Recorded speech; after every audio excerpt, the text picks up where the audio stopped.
No, look, there's your fan club.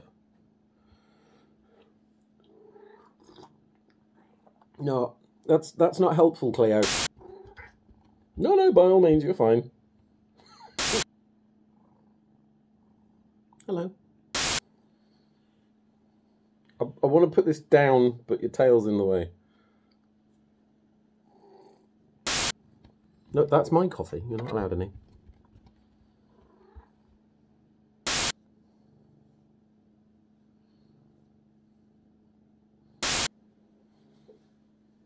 Well, sit down. If you sit down, you'll be fine. Come on, calm down.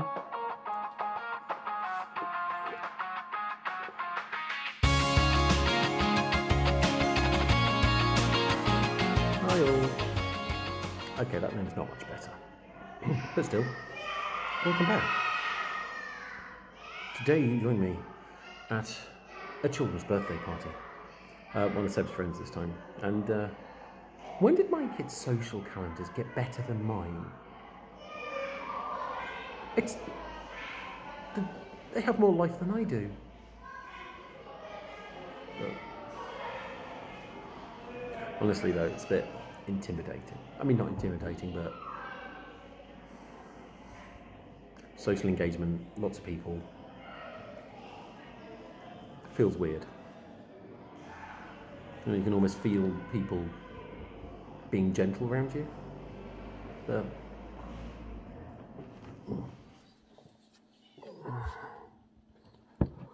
yeah. Fast forward now. It's Sunday morning. It's about 2 o'clock. So it's Father's Day. Oddly enough, I can't settle. Decaf, don't worry. Yeah. Father's Day's been a weird one recently anyway. For those who don't know, I lost my own father a few years ago. He had motor neurone disease and it was short-lived. From diagnosis to passing away was under a year. So yeah, there's a little bit of a hang-up there about that. So, and then this year, obviously, it feels weird. And the kids aren't even awake yet, so I mean, it's going to be quite a lazy day today. I'm going to be focusing more on sort of like getting the kids ready for school and stuff. So, but as you do when you're up at stupid o'clock trying to get some sleep, your brain goes into all sorts of random places and things, and you come up with some really outlandish ideas. And I have to run this one past you because it's got stuck in my head. Now, I was talking at the party to some of the other parents about, you know, Seb's assessment. And a number of the parents were also commenting that their children were undergoing assessment or had been assessed. And even some of the parents had said that they had been assessed for neurodivergency. Seems like everybody now gets classed as neurodivergent. Why? I mean, I don't mean that in a weird way, because, you know, I'm on the spectrum myself, but it's more a case of, is it like that thing where they try to stamp out being left-handed? You know, during the 50s, if you were left-handed, they would actually beat your hand with a stick in the classroom, so you used your right hand. Is it something like that? Because if it is, here's my worry. If everyone is being classed as neurodivergent, doesn't that make the neurodivergency the normal? Everybody should be neurodivergent. Now that people are more open about it, it's more accepted. Which means that the people who say they're not neurodivergent are actually the ones who need help with their mental health. I mean, think about the most non-neurodivergent person you know. Think about the most average, normal person you know. They're normally called something like Cynthia, and they work in accounts, and they talk about their dog, and they have a recipe for potato salad that they're proud of. Looking at it like this, that makes them sound like a psychopath. I really need to get some sleep. Hi all, it's Monday now. Yes, I did get some sleep, and Father's Day was nice. It's okay.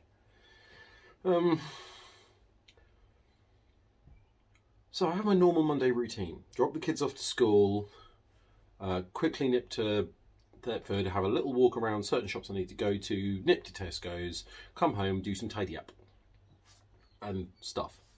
Not today. No, today Seb is not well. And I mean, his temperature was over 40. Coming up to the afternoon, he needs some more Calpol anyway, but yeah.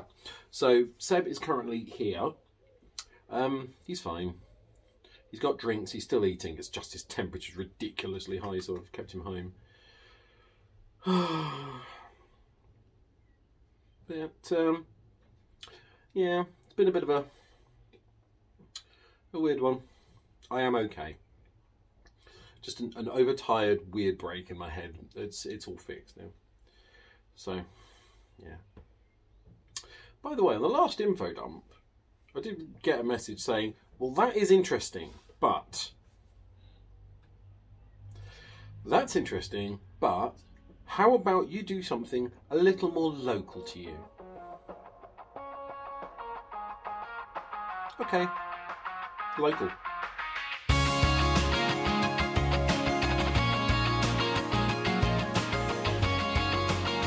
So in today's info dump, I'm going to tell you about the lovely little village of Hemmingstone. It's a small village in the middle of Suffolk, most notable for the 13th century building there, Hemmingstone Manor. Not much of note except that it was gifted by King Henry II to one of his court jesters, the court jester known as Roland the Farter.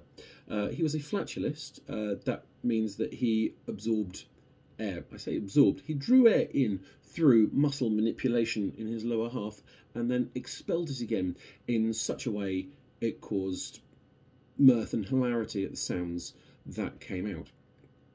Every year for Christmas he performed an act for King Henry II. I'm going to butcher this, but unum saltum et siffletum et unum bumbalum, which translates basically to a whistle, a tumble and a fart. This was so entertaining to the king that, yes, he gifted Hemmingstone Hall and 12 hectares of land surrounding it. Imagine what it's like to do a fart so amazing that a king gives you land and a house for it. But then again, think about how amazing it is to do a fart. People are still talking about it 1,000 years later.